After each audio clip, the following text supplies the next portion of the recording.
and the problems are, and then we discussed about the formulation regarding maximizing profit case. Okay, and we derived optimal policy based on the formulation. Okay, and I solved two examples. First one for discrete demand, discrete random variable as a demand, and the second example, continuous random variable as a demand D. Okay. Before we go on, I'd like to mention two things. First one, we are considering the case that the price of the item decrease at some point. We call such item a perishable item. Okay, for example, Christmas tree. Okay, until 25th of December, price of the Christmas tree is regular price. But after 25th of December, right after Christmas, okay, price decrease. Okay, so in this case, decreased price is considered as salvage price in this problem. Salvage price. Okay, we have two different kind of prices when we handle the item. Okay, and then second one, the reason why we need to consider two different cases, discrete random variable for demand D and continuous random variable for demand D, is sometimes we need to consider a number of items. How many items do we need to order? Okay, but sometimes we need to consider mass, volume, or some kind of monetary unit like dollars, right? At that case, the measure can be continuous variables. Okay, so that's why we need to consider two different cases. Okay. Okay. So let's try to move. So now we are going to consider different formulation. Instead of maximizing profit, we are going to consider some different point of view. For example, we are not a owner or a business manager of the whole corporation, but you can be a kind of warranty manager or some operation manager. Okay, not just you don't need to consider any sales, marketing, or something like that. You just want to operate the system with small cost. Okay, so we are going to change the different point of view. Let's consider the same characters for the demand of the period and the quantity of the order, D, large D, and small y, respectively. And one thing I'd like to introduce some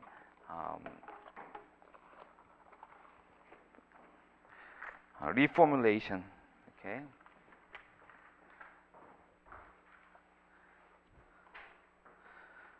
So let's consider this.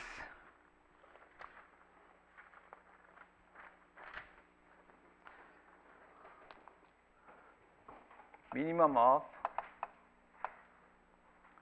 y, small y, and large d, okay, plus maximum of large d minus y and 0. Okay, when we sum these two functions of random variable d, then what happens? Do you have any idea?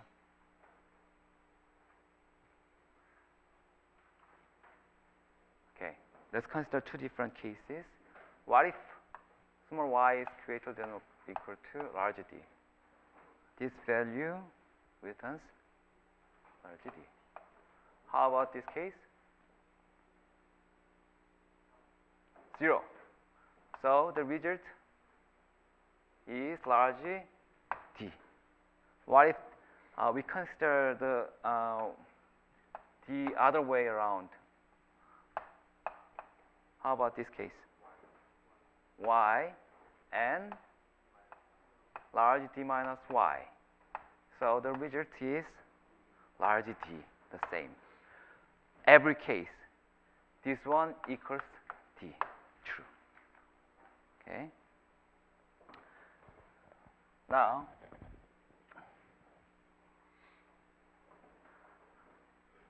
so far we considered this one, price function of y and large T is C sub P times minimum of y and large D plus C sub S times small y minus D, maximum of small y minus D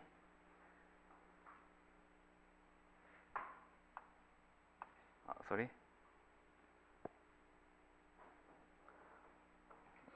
large, small y minus D n0 plus v times y, okay? And then instead of this part, we can replace this by large D minus this, right?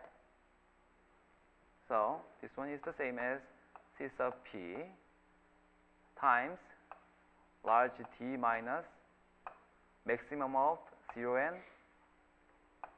D minus Y and the same.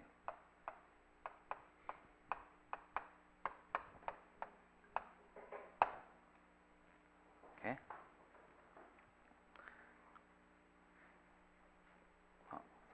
Minus.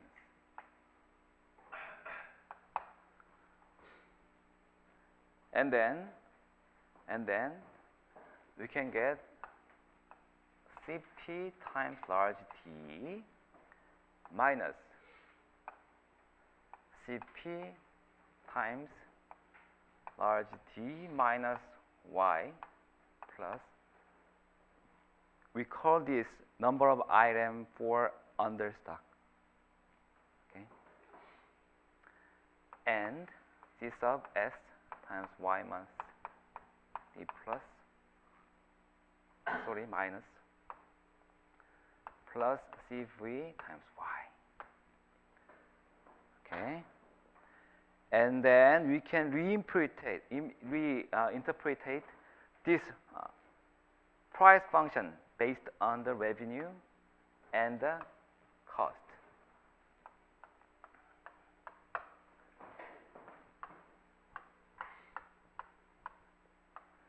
Okay. And then what we did is we need to calculate expected value of this price function. But the thing is, as long as we know the distribution of large D, okay, expected value of Cp times D is a constant independent of small y. So does not affect for the optimization, like maximizing profit function. Okay, so maximizing expected value of this large P is exactly equivalent to minimize expected value of this part. Okay, okay. So now we are going to consider the different point of view. And then one more thing. So far we consider this C sub S as a salvage price whenever we handle some leftover items. Okay, then we can get C sub S dollar per unit. right? Right? But in a different point of view, this one can be a cost, like holding cost. Whenever some item is left over items, then we need to pay some dollar per unit, right? So now we are going to use different notation. C sub V is the price of buying an item from the supplier. So in this case,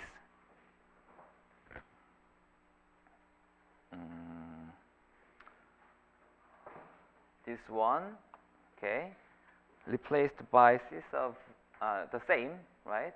We are going to use the same notation.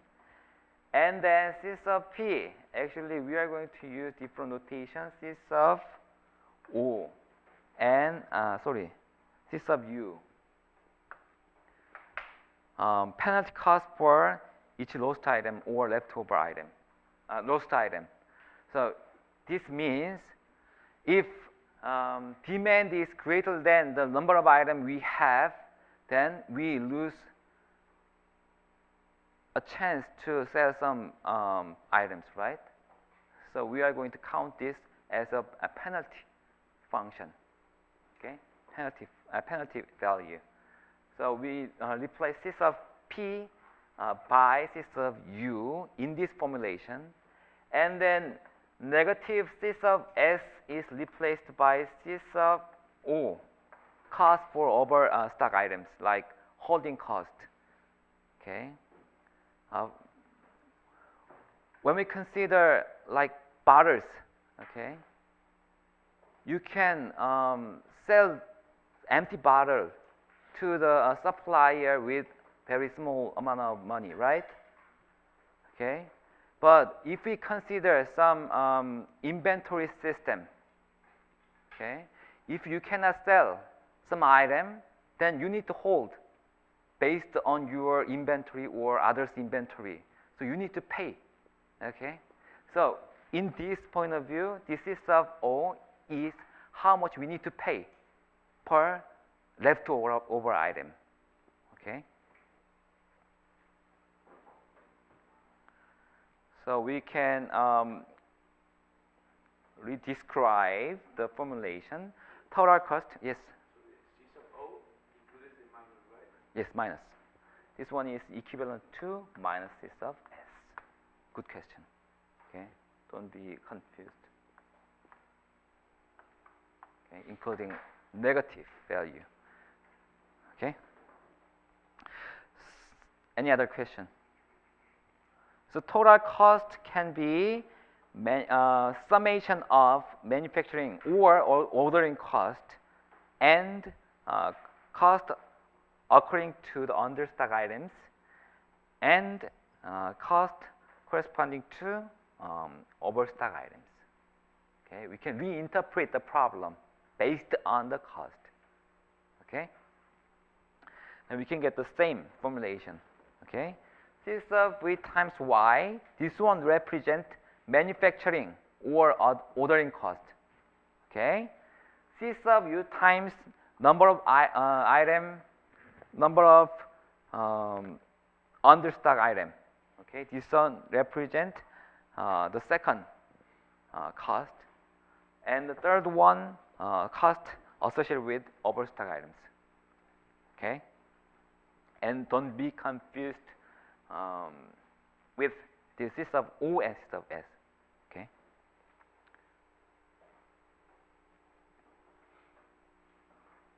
So you can easily derive this as long as you know this concept.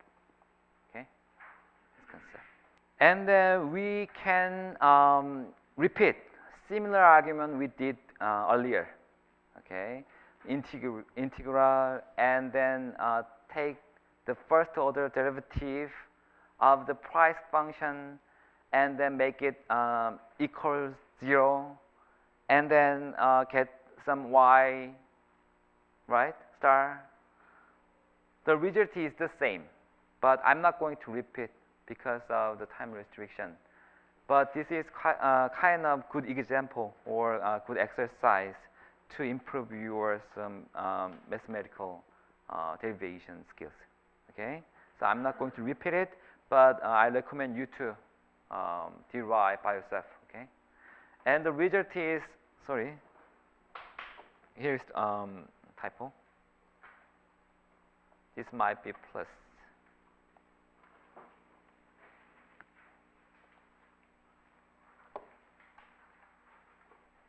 Okay, as long as we can find the smallest y satisfying CDF of D at y is greater than or equal to C sub u minus C sub v over C sub u plus C sub o. In this case, we use plus C sub o rather than minus C sub s when we compare this minimizing cost case and the maximizing profit case. Otherwise, they are the same formulation. Okay, you can derive the result with the same way. Okay, and then we can check the second order derivative of the function, cost function in this case. Cost function means we can consider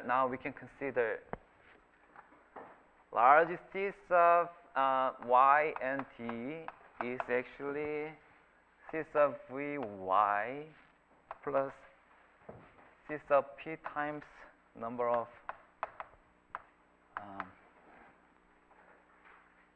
understock items, and then C sub u, C sub o times number of overstock items, right? And then our question is how to find y which makes minimize expected value of this C. And okay, so the result is this. Okay. Any questions so far?